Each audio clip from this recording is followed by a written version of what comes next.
Aqua రంగం రాష్ట్రానికి growth ఇంజన్గా నిలవాలని ముఖ్యమంత్రి చంద్రబాబు నాయుడు పిలుపునిచ్చారు. విజయవాడలో జీఎఫ్ఎస్టీ నిర్వహించిన ఆక్వాటెక్ 2.0 సదస్సులో సీఎం పాల్గొని సందేశం ఇచ్చారు. ప్రకృతి సేద్యంతో సాగు చేసిన ఆక్వా ఉత్పత్తులకు మంచి డిమాండ్ ఉందన్నారు. ఆంధ్రప్రదేశ్ ఆక్వా రంగానికి అనుకూలంగా ఉందని, గ్రోత్ రేట్ 30% సాధించే ప్రక్రియలో ప్రతి ఒక్కరూ భాగస్వాములు కావాలని కోరారు. జీఎఫ్ఎస్టీ ఆధ్వర్యంలో విజయవాడ మురళీ ఫార్చ్యూన్ హోటల్లో 3 రోజుల నుండి జరుగుతున్న ఆక్వాటెక్ 2.0 కాన్క్లేవ్కు ముఖ్యమంత్రి చంద్రబాబు నాయుడు ముఖ్య అతిథిగా హాజరయ్యారు. ఈ సదస్సులో ఆక్వా రంగానికి చెందిన ప్రముఖులు, వ్యాపారవేత్తలు పాల్గొన్నారు. జీఎఫ్ఎస్టీ ఆధ్వర్యంలో జరిగిన ఈ సదస్సులో ఆక్వా రంగంలో వస్తున్న మార్పులు, అవకాశాలు, సమస్యలు, పరిష్కారాలు, పాలసీలు, టెక్నాలజీ సహకారం వంటి అంశాలపై చర్చించారు. రైతులు, ప్రాసెసింగ్ ఫ్యాక్టరీల యజమానులు, ట్రేడర్లతో పాటు నిపుణులు ఈ కాన్క్లేవ్లో పాల్గొన్నారు. రాష్ట్రానికి ఆక్వాను ప్రధాన ఆదాయ వనరుగా మార్చేందుకు ఉన్న అవకాశాలు, అధిగమించాల్సిన అవరోధాలపై ఈ సదస్సులో చర్చించారు. రైతులను చైతన్యపరిచేలా, టెక్నాలజీ వాడకం పెంచేలా 3 రోజుల పాటు పలు అంశాలపై ఇక్కడ అవగాహన కార్యక్రమాలు నిర్వహించారు. ఈ సందర్భంగా సీఎం చంద్రబాబు నాయుడు మాట్లాడుతూ, టెక్నాలజీ వాడకంతో ఆక్వా రంగంలో అద్భుత ఫలితాలు సాధించవచ్చన్నారు. టెక్నాలజీ వాడకం, నూతన పద్ధతులతో ఈ రంగంలో నిలకడగా 30 గ్రోత్ రేట్ సాధ్యమేనన్నారు. ఆక్వాలో ప్రకృతి సేద్యంతో ప్రపంచవ్యాప్తంగా మన ఉత్పత్తులకు డిమాండ్ ఏర్పడుతుందని వివరించారు. ఉత్పత్తులకు వాల్యూ యాడ్ చేయడం ద్వారా రైతులు ఎక్కువ ఆదాయం పొందవచ్చని సీఎం తెలియజేశారు. ప్రస్తుతం 4 లక్షల ఎకరాల్లో ఆక్వాను సాగు చేస్తున్నారని, 2029-30 నాటికి 10 లక్షల ఎకరాలకు పెరగాలని సీఎం ఆకాంక్షించారు. అయితే కాలుష్య రహితంగా ఆక్వా ప్రయాణం సాగాలన్నారు. ఆక్వాలో ప్రధాన సమస్యగా ఉన్న కాలుష్యానికి పరిష్కార మార్గాలు ఉన్నాయని, వాటిని రైతులు, ఉత్పత్తిదారులు పాటించాలని కోరారు. ప్రభుత్వం ఆక్వా రంగానికి అన్ని విధాలుగా అండగా ఉండేలా ప్రోత్సహిస్తుందని భరోసా కల్పించారు. ప్రయాగ్రాజ్ మహాకుంభమేళాలో రాష్ట్ర ఉప ముఖ్యమంత్రి పవన్ కళ్యాణ్ దంపతులు పుణ్యస్నానాలు చేశారు. త్రివేణి సంగమంలో పుణ్యస్నానం ఆచరించి గంగాదేవికి పూజలు చేశారు. పితృదేవతలను స్మరించుకుంటూ పూజాధికాలు చేశారు. దేశం సుభిక్షంగా ఉండాలని, ప్రజల సుఖ సంతోషాలతో వర్ధిల్లాలంటూ డిప్యూటీ సీఎం దంపతులు దేవదేవుళ్లను ప్రార్థించారు. ఉత్తరప్రదేశ్లోని ప్రయాగ్రాజ్లో జరుగుతున్న మహాకుంభమేళాకు భక్తజనం భారీగా పోటెత్తుతున్నారు. జనవరి 13న మహాకుంభమేళా మొదలైనప్పటి నుంచి ఇప్పటి వరకు త్రివేణి సంగమంలో సుమారు 55 కోట్ల మందికి పైగా భక్తులు పుణ్యస్నానాలు ఆచరించారు. దేశ విదేశాల నుంచి సైతం భక్తులు భారీగా తరలివస్తున్నారు. ఈ నేపథ్యంలో ఏపీ నుంచి పలువురు ప్రముఖులు ప్రయాగ్రాజ్కు క్యూ కడుతున్నారు. మంత్రి లోకేష్ దంపతులు సోమవారం కుంభమేళాలో పుణ్యస్నానాలు ఆచరించగా, తాజాగా మంగళవారం ఉప ముఖ్యమంత్రి పవన్ కళ్యాణ్ కుటుంబ సమేతంగా మహాకుంభమేళాలో పుణ్యస్నానాలు ఆచరించారు. సతీమణి అన్నా లెజ్నెవా కుమారుడు అఖీరానంద్తో కలిసి పవన్ త్రివేణి సంగమంలో హైందవ సంప్రదాయబద్ధంగా పుణ్యస్నానాలు ఆచరించి గంగాదేవికి పూజలు చేశారు. పితృదేవతలను స్మరించుకుంటూ పూజాధికాలు నిర్వహించారు. పూర్వీకులకు మోక్ష మార్గం ప్రసాదించాలంటూ వారు గంగాదేవిని ప్రార్థించారు. కుంభమేళా ప్రాంగణంలో ప్రతిధ్వనించే కీర్తనలు, నదీ సంగమం వద్ద పవిత్ర పూజల మధ్య ఆధ్యాత్మిక కార్యక్రమాల్లో పవన్ దంపతులు మమేకమయ్యారు. Sir, it's been my childhood. When I was around 16 and 17, I read about Mahakumbh in Swami Yogananda's Atmakatha. This has been my desire to visit Mahakumbh. And a lot of spiritual gurus, siddhas and yogis would come here. And this has been my long cherished dream. And I'm able to fulfill it. The moment I had experienced, the only feeling I got was, no matter how famous you are, how rich you are, this particular experience can never be replaced. And I take pride in we have such crores of, almost close to 50 crores of people gathering at one spot in such an auspicious situation. And I'm glad that I took a part in this, and it is a most cherishing experience for me. What did you ask from Ganga? Always I pray for the well-being of the nation and well-being of humanity. ఏపీలో విద్యారంగాన్ని దేశంలోనే number 1గా తీర్చిదిద్దడమే లక్ష్యమని విద్యాశాఖ మంత్రి నారా లోకేష్ స్పష్టం చేశారు. ఇప్పటి వరకు అమలు చేస్తున్న మూస పద్ధతులకు స్వస్తి చెప్పి సృజనాత్మకత పెంపొందించేలా KG to PG Vidya curriculum సమూల మార్పులు తీసుకువస్తున్నామన్నారు. కళాశాల నుంచి బయటకు వచ్చే విద్యార్థికి వెనువెంటనే ఉద్యోగం లభించేలా నైపుణ్యాలను అభివృద్ధి చేస్తున్నామని వెల్లడించారు. ఏపీలో విద్యారంగాన్ని దేశంలోనే నెంబర్ 1గా తీర్చిదిద్దడమే లక్ష్యమని విద్యా, ఐటీ, ఎలక్ట్రానిక్స్ శాఖల మంత్రి నారా లోకేష్ స్పష్టం చేశారు. ఇప్పటి వరకు అమలు చేస్తున్న మూస పద్ధతులకు స్వస్తి చెప్పి సృజనాత్మకత పెంపొందించేలా కేజీ టు పీజీ విద్య కరిక్యులంలో సమూల మార్పులు తెస్తున్నామన్నారు. కళాశాల నుంచి బయటకు వచ్చే విద్యార్థికి వెనువెంటనే ఉద్యోగం లభించేలా నైపుణ్యాలను అభివృద్ధి చేస్తున్నామని వెల్లడించారు. జాతీయ విద్యా విధానం లక్ష్య సాధనలో భాగంగా రాష్ట్రంలో విద్యా నైపుణ్యాలు అభివృద్ధి చేసేందుకు సులోచనాదేవి సింఘానియా స్కూల్ ట్రస్ట్లో ఏపీ ప్రభుత్వం ఒప్పందం కుదుర్చుకుంది. మంత్రి నారా లోకేష్ సమక్షంలో ఉండవల్లిలోని ఆయన నివాసంలో ఏపీ ప్రభుత్వంతో సింఘానియా గ్రూప్ ఏపీ ప్రభుత్వ ప్రతినిధుల మధ్య అవగాహన ఒప్పందం కుదిరింది. తిరుపతి జిల్లాలోని 14 పాఠశాలల్లో ఉపాధ్యాయుల పనితీరు, నాణ్యత, ఉపాధ్యాయ శిక్షణ, స్పోకెన్ ఇంగ్లీష్ శిక్షణతో పాటు జాతీయ విద్యా విధానంలో సమాంతరంగా సాంకేతికత అనుసంధానం వంటి అంశాల్లో విద్యా నైపుణ్యాన్ని తీసుకురావడం ద్వారా పాఠశాలల నిర్వహణలో మార్పులు తేవాలని నిర్ణయించారు. 5 ఏళ్ల వ్యవధిలో అమలు చేసే ఈ కార్యక్రమం ద్వారా 1,00,000 మంది విద్యార్థులకు మెరుగైన విద్య అందనుంది. ఆ తర్వాత అమరావతి, విశాఖపట్నం, కాకినాడకు కూడా ట్రస్ట్ సేవలను విస్తరించనున్నారు. విద్యార్థులను ఉన్నత సాంకేతిక పరిజ్ఞానంతో నైపుణ్యవంతంగా తయారు చేయడమే లక్ష్యమని సింఘానియా గ్రూప్ చైర్మన్ తెలియజేశారు. విద్యార్థులకు మరింత ప్రభావవంతమైన, ఆకర్షణీయమైన అభ్యసన విధానాల్లో బోధన చేసేందుకు వీలుగా ఉపాధ్యాయుల సామర్థ్యాలను బలోపేతం చేసేందుకు విజయవాడ, వైజాగ్, అమరావతిలో శిక్షణ ఇవ్వనున్నట్లు చెప్పారు. పాఠ్యాంశాల్లో సాంకేతికతను మెరుగుపరచడం, ఆంగ్లంలో విద్యార్థుల కమ్యూనికేషన్ నైపుణ్యాలను బలోపేతం చేయడం ద్వారా విద్యా నాణ్యత పెంచడమే లక్ష్యమన్నారు. ఏపీకి మరిన్ని పర్యాటక సాంస్కృతిక ప్రాజెక్టులు కేటాయించేందుకు కేంద్రం సిద్ధంగా ఉందని కేంద్ర పర్యాటక సాంస్కృతిక శాఖ మంత్రి గజేంద్ర సింగ్ షెకావత్ వెల్లడించినట్లు మంత్రి కందుల దుర్గేష్ తెలిపారు. మంగళవారం ఆయన ఢిల్లీలో కేంద్ర మంత్రిని మర్యాదపూర్వకంగా కలిశారు. ఈ సందర్భంగా ఏపీకి శాస్కీ స్కీమ్ ద్వారా అఖండ గోదావరి, గండికోట ప్రాజెక్టులకు నిధులు కేటాయించినందుకు ధన్యవాదాలు తెలిపారు. రాష్ట్రంలో పలు పర్యాటక సాంస్కృతిక ప్రాజెక్టులకు ఆమోదం తెలపాలని కోరగా కేంద్ర మంత్రి సానుకూలంగా స్పందించినట్లు దుర్గేష్ తెలిపారు. బుద్ధిస్ట్ సర్క్యూట్లో భాగంగా ఏపీకి ఒక సర్క్యూట్ కేటాయిస్తామని వెల్లడించినట్లు చెప్పారు. రాష్ట్రంలోని మైనారిటీలకు ఇచ్చిన హామీలను ప్రణాళికాబద్ధంగా అమలుకు చర్యలు చేపడుతూ మైనారిటీల సంక్షేమమే లక్ష్యంగా కూటమి ప్రభుత్వం ముందుకు సాగుతున్నదని రాష్ట్ర న్యాయ మైనారిటీ సంక్షేమ శాఖ మంత్రి ఎన్ఎండి ఫరూక్ పేర్కొన్నారు. రాష్ట్రంలోని 5,000 మంది ఇమాములు, 5,000 మంది మౌజంలకు లబ్ధి చేకూరుస్తూ గత ప్రభుత్వం నిలిపివేసిన గౌరవ వేతనాలను చెల్లించేందుకు ప్రభుత్వం 45 కోట్లు విడుదల చేయడంపై సీఎం చంద్రబాబుకు మంత్రి ఫరూక్ కృతజ్ఞతలు తెలిపారు. గత ప్రభుత్వ హయాంలో మైనార్టీల సంక్షేమాన్ని పూర్తిగా అణగదొక్కే ప్రయత్నం చేశారని రాష్ట్ర న్యాయ మైనార్టీ సంక్షేమ శాఖ మంత్రి ఎన్ఎండి ఫరూక్ విమర్శించారు. ప్రజలకు ఇచ్చిన హామీలను నెరవేర్చేందుకు కూటమి ప్రభుత్వం కట్టుబడి ఉందన్నారు. ఈ మేరకు సీఎం చంద్రబాబు నేతృత్వంలో కూటమి ప్రభుత్వం హామీలను అమలు చేసేందుకు అన్ని చర్యలకు శ్రీకారం చుట్టడం జరిగిందన్నారు. ఇమాములకు, మౌజాంలకు గౌరవ వేతనం చెల్లింపుకు టీడీపీ ప్రభుత్వ హయాంలో చంద్రబాబు శ్రీకారం చుట్టారని, అయితే వైసీపీ ప్రభుత్వ హయాంలో ఒక పక్క చెల్లింపుల్లో జాప్యం, మరోపక్క నెలల తరబడి చెల్లింపులు నిలిపివేశారని అన్నారు. ఎన్నికలకు ముందు తాము ఎదుర్కొంటున్న సమస్యను ఇమాములు, మౌజాన్లు చంద్రబాబు దృష్టికి తీసుకువచ్చారని అన్నారు. అప్పట్లో ఇచ్చిన హామీ మేరకు చంద్రబాబు ఆ హామీని నెరవేర్చేందుకు 45 కోట్ల రూపాయలు విడుదల చేసి 6 నెలలకు సంబంధించిన జీతాల చెల్లింపు నిధులు విడుదల చేయడం పట్ల సీఎం చంద్రబాబుకు కృతజ్ఞతలు తెలియజేశారన్నారు.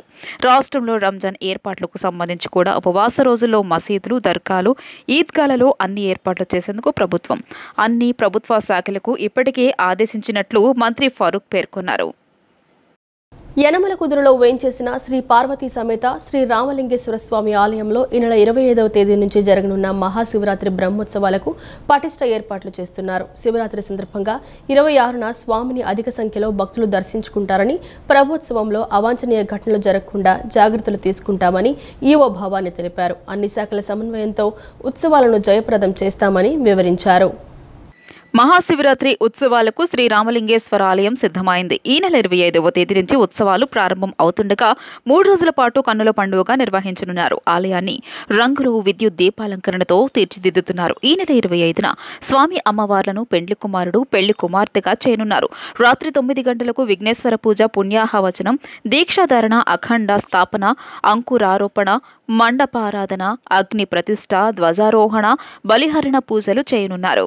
26న పాల్గొన్న స్వామివారికి విశేషాభిషేకాలు, బిల్వార్చన, అమ్మవారికి కుంకుమ పూజలు, మధ్యాహ్నం 1 గంటకు గ్రామ ప్రభావేలం, గండదీపం మొక్కులు, 3 గంటలకు ప్రభోత్సవం, అర్ధరాత్రి 2 గంటల 34 నిమిషాలకు స్వామివార్ల కళ్యాణ మహోత్సవం, 27న ఉదయం 9 గంటలకు గ్రామోత్సవం, 20న వసంతోత్సవం, త్రిశూల స్నానం, ప్రత్యేక పూజలు నిర్వహించనున్నట్లు ఆలయ ఈవో భవాని తెలియజేశారు.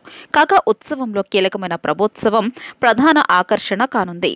కోలాటాలు, భజనలు, కోయ నృత్యాలు, బేతాళ వేషాలు, మేళతాళాలతో ప్రభోత్సవం ముందుకు సాగుతుంది. రంగురంగుల విద్యుత్ దీపాలతో అలంకరించిన ప్రభలు ప్రత్యేక ఆకర్షణగా నిలవనున్నాయి.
యనమలకుదురులో వేంచేసి ఉన్న శ్రీ రామలింగేశ్వర దేవస్థానంలో శివరాత్రి ఉత్సవాలు 25వ తారీఖు నుంచి 28వ తారీఖు వరకు జరుగుతున్నాయండి.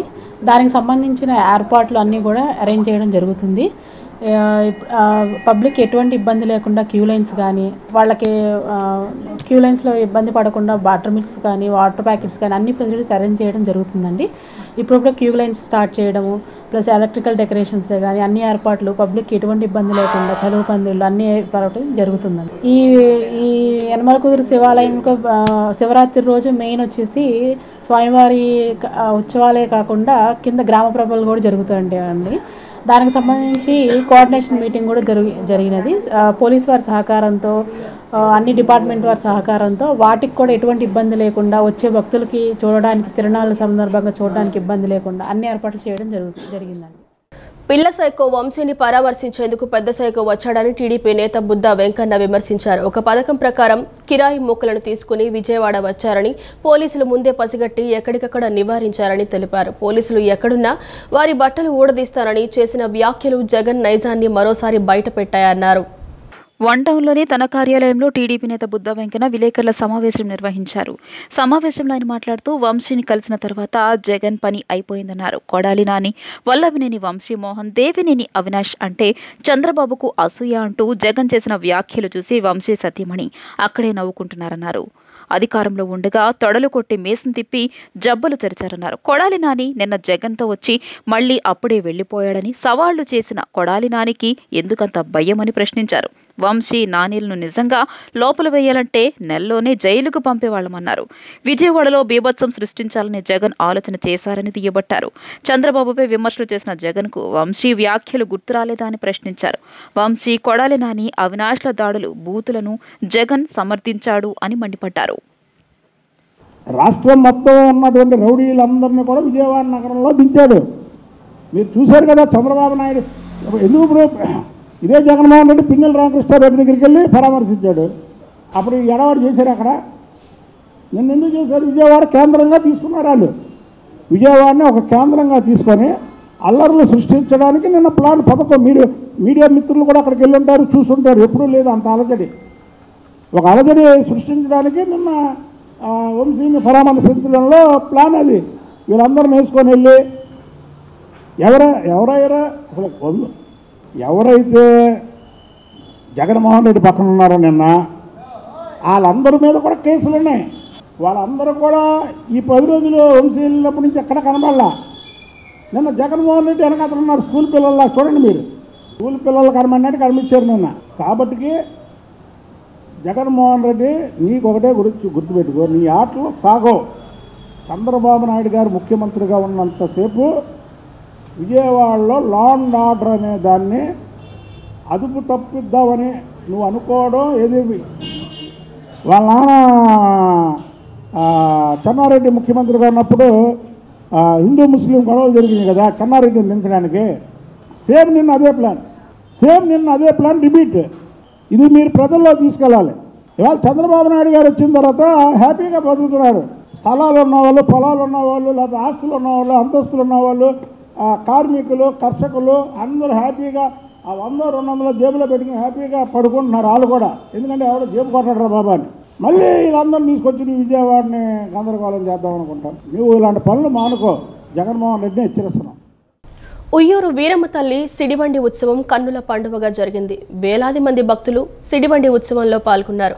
శివాలయం రోడ్డు మీదుగా అశేష భక్తజనంతో వస్తున్న సిడిబండికి దారి పొడవునా భక్తులు పసుపు నీళ్లు వారపోసి కర్పూర హారతులతో స్వాగతం పలికారు.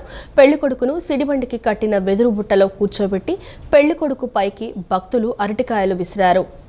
ఉయ్యూరు వీరమ్మ తల్లి తిరునాళ్ల 11వ రోజున జరిగే ఉత్సవానికి ముందే తయారు చేసిన సిడిబండిని ముందుగా కరణంగారి బజారు దగ్గర తొలి పూజలు నిర్వహించి అనంతరం డప్పు వాయిద్యాలు, కొమ్ము బూరలు, మేళతాళాల మధ్య వీరమ్మ తల్లికి జయ జయ ధ్వానాలు చేస్తూ యువతీ యువకులు ఉత్సాహంగా సిడిబండిని తాడుతో ముందుకు లాగుతూ ఊరేగింపుగా బయలుదేరారు.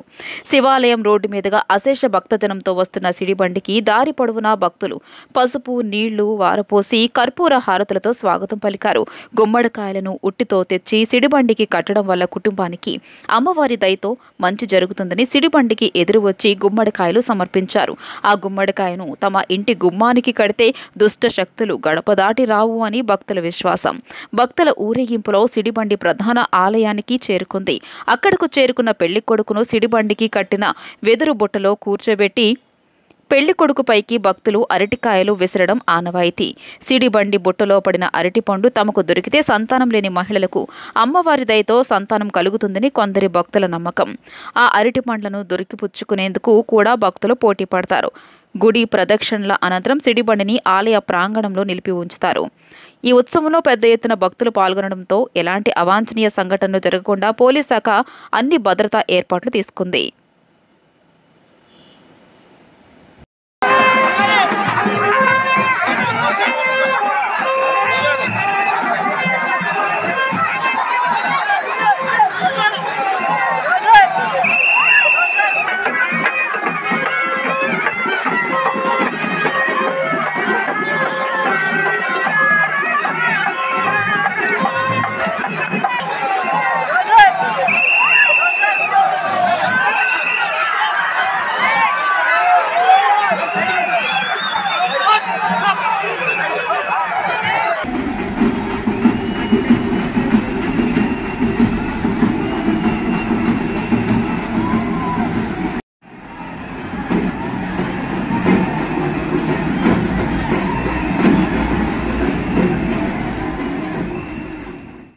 రాష్ట్రంలోని పట్టభద్రులు, ఉపాధ్యాయ ఎమ్మెల్సీ స్థానాలకు ఎన్నికలు జరిగే జిల్లాల్లో పోలింగ్ ముందు రోజు, పోలింగ్ రోజు, అవసరమైతే ఓట్ల లెక్కింపు రోజు స్థానిక పరిస్థితులకు అనుగుణంగా సెలవు ప్రకటించే అధికారాన్ని ఆయా జిల్లాల కలెక్టర్లకు అప్పగిస్తూ రాష్ట్ర ఎన్నికల ప్రధాన అధికారి వివేక్ యాదవ్ ఆదేశాలు జారీ చేశారు.